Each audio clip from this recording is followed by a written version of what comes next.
Samsung reports first quarter results. 구독과 좋아요는 보다 좋은 영상을 만들 수 있는 원동력입니다. 2018년 삼성전자의 실적은 매출 243조, 영업이익 58조 원으로 대한민국 기업 역사를 새롭게 썼다고 할 수 있습니다. 하지만 올해 매출은 220조 정도로 줄어들 것으로 예상되며 이는 유수의 투자 기관들의 공통된 의견입니다. 올해 1분기 삼성전자의 실적을 보면 매출은 약 52조, 영업이익은 약 6조 원입니다. 작년 동기 매출 60조 원, 영업이익 15조 원이었던 것을 감안하면 매출은 13.5%나 줄었고 영업이익은 60%나 감소한 것입니다.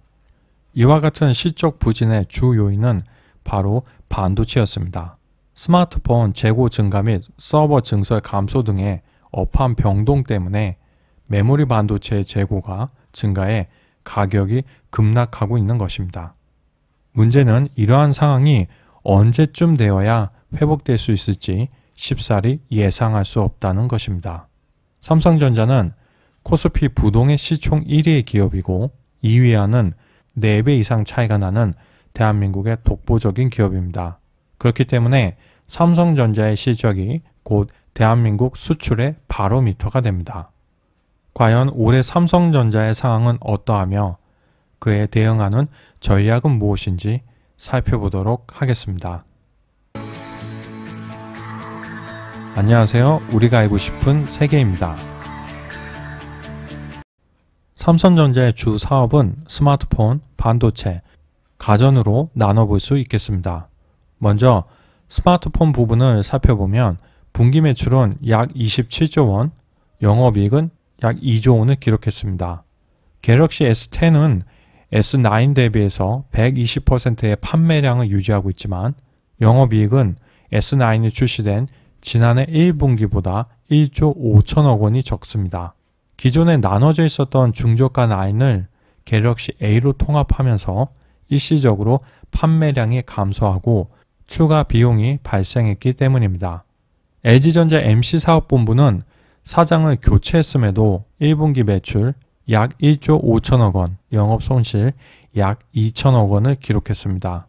갤럭시 S10의 대항 모델인 G8의 부진과 마케팅 비용 증가 때문인 것으로 추측됩니다. 하지만 G8은 3월 22일 출시된 이후로 계속 부진한 상황이며 역대 시리즈 중에서 가장 낮은 판매량을 기록할 것으로 예상됩니다. 결국 버티다 못한 LG전자는 최근 원가 절감을 위해 스마트폰 생산 라인을 베트남으로 이전하기로 결정했습니다. 한때 전 세계적으로 돌풍을 일으켰던 좋은 제품들이 많았던 LG.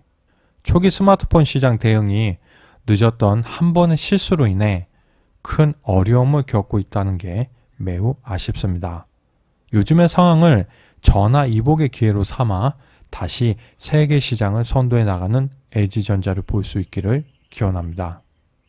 올해 1분기 글로벌 스마트폰 시장에서 삼성전자는 7,180만 대를 출하해 22.7%의 점유율로 1위를 차지했습니다. 하지만 이는 지난해 1분기 출하량 7,820만 대보다 8%나 줄어든 수치입니다. 갤럭시 S10의 판매는 호조이지만 중저가 모델의 판매 감소로 인해 전체 판매량이 감소한 것입니다. 화웨이는 17.9%의 점유율로 애플을 여유롭게 따돌리고 삼성을 무섭게 추격하고 있습니다. 작년 1분기에는 3,930만 대를 출하했는데 올해는 50% 늘리며 총 5,910만 대로 삼성전자와의 점유율을 3.8포인트까지 줄였습니다. 특히 중국, 서유럽, 아프리카에서 판매량이 대폭 증가한 것으로 보여집니다. 반면 과거 삼성전자와 함께 스마트폰 시장을 양분했었던 애플은 무려 17.4% 급감한 4,310만 대를 출하했습니다. 작년만 해도 애플은 분기별로 화웨이와 2위 자리를 두고 치열하게 경쟁했었지만 이제는 완전히 뒤처진 것입니다. 그동안 애플은 최대한 판매량을 유지하면서 신형 아이폰의 가격을 높이는 방법으로 매출과 이익을 확보했었습니다. 하지만 중국 소비자들이 최신 아이폰 대신 화웨이 등의 자국산 고가 스마트폰을 사기 시작하면서 실적이 급락한 것으로 보입니다. 애플이 중국을 제외한 다른 지역에서는 판매량이 여전히 견조하다고 발표한 것을 보면 실적 악화의 대부분의 원인이 중국 시장 때문이라는 것을 알 수 있습니다. 애플은 올 1분기 매출이 작년 동기보다 5.1% 줄어든 580억 1,500만 달러, 순이익은 16.3% 감소한 115억 6,100만 달러라고 발표했습니다. 비록 아이폰은 부진했지만 앱스토어를 비롯해 급성장하는 서비스 매출 덕분에 애플의 실적은 아직 견고합니다. 1분기 서비스 매출만 보면 114억 5천만 달러로 전체 매출의 20%이며 전년 동기 대비 16% 증가했습니다.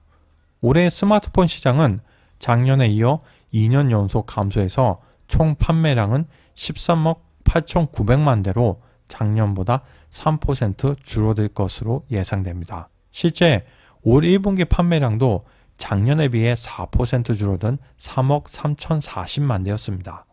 이러한 상황은 삼성전자와 애플에 불리합니다. 화웨이의 텃밭인 아프리카, 중국, 동남아 등은 시장의 성장세가 견조하기 때문입니다. 앞으로 계속 중저가 폰이 대세인 시장 상황이 지속된다면 몇 년 안에 화웨이가 삼성전자를 추월할지도 모릅니다. 물론 삼성은 애플과 달리 중저가 물량전에도 강한 만큼 화웨이에게 쉽게 밀리지는 않겠지만 화웨이도 올 7월 5G 폴더블 폰인 메이트 X를 출시하는 등 고가 시장 역시 무섭게 침투하고 있기 때문에 안심할 수 없는 상황입니다. 애플도 퀄컴에게 굴욕적인 항복을 하고 5G 아이폰의 출시를 서두르고 있기에 결국 승부는 5G 폰에서 결정될 것으로 보입니다. 삼성전자의 반도체 부분은 메모리 업황에 따라 큰 영향을 받는다는 게 문제입니다. 먼저 전 세계적인 반도체 산업의 현황을 보면 2018년 기준으로 시장 규모가 468억 달러이며 메모리와 비메모리 시장의 비율이 각각 34%와 66%로 비메모리 시장 규모가 약 2배가량 큰 상황입니다. 하지만 삼성전자는 메모리 분야에서만 글로벌 1위를 유지하고 있고 시스템 반도체 시장에서는 아직도 갈 길이 많이 남았습니다. 문제는 지금도 시스템 반도체 시장이 메모리 시장보다 크지만 그 격차가 점점 더 커질 것이라는 것입니다. 하지만 현재 삼성전자 반도체 부문 매출을 보면 시스템 반도체는 겨우 20%에 머물러 있는 상황입니다. 시스템 반도체 부분을 더 자세히 들여다보면 파운드리 시장에서는 19.1%의 점유율로 2위이지만 1위 TSMC와 차이가 상당히 큽니다. 향후 퀄컴의 물량을 더 받아와야 하기 때문에 TSMC와의 일전을 피할 수 없는 상황입니다. 모바일 AP와 통신 모뎀 칩은 1위 퀄컴과 차이가 큰 4위와 5위인 상황입니다.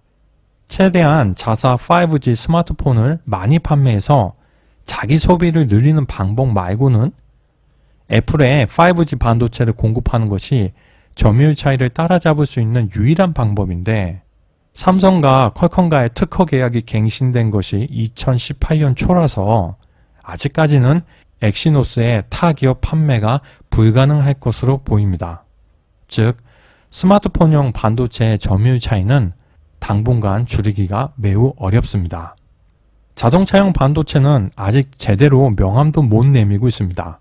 하지만 만약 NSP를 인수한다면 바로 선두권에 올라설 수 있고 기존 인수한 하만의 영업 조직을 활용한다면 글로벌 유럽 완성차 기업을 대상으로 한 시장에 빠른 속도로 진입할 수 있겠지만 삼성전자의 NSP 인수는 수많은 경쟁 기업과 외국 정부들의 반대에 부딪히게 될 가능성이 매우 큽니다.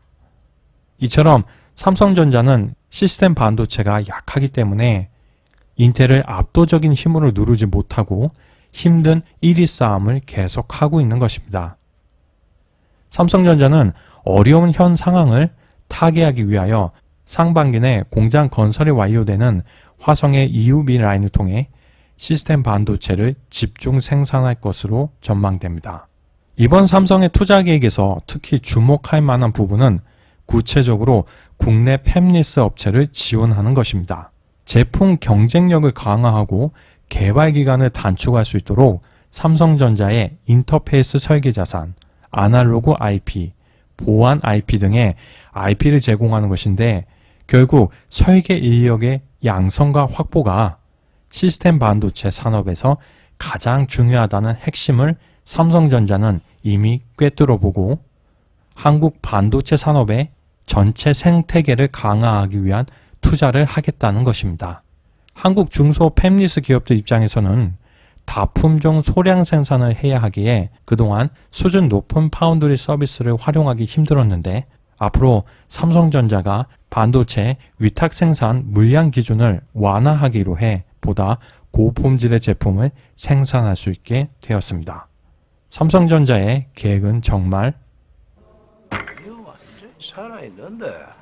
마지막으로 가전 분야에 대해서 이야기하겠습니다. 현재 가전 분야의 최고의 화두는 8K 시대를 맞아 고화질 및 대형화 경쟁이 한창 진행 중인 TV 시장과 인공지능, 사물 인터넷으로 연결되기 시작한 각종 전자제품들이라고 할 수 있겠습니다.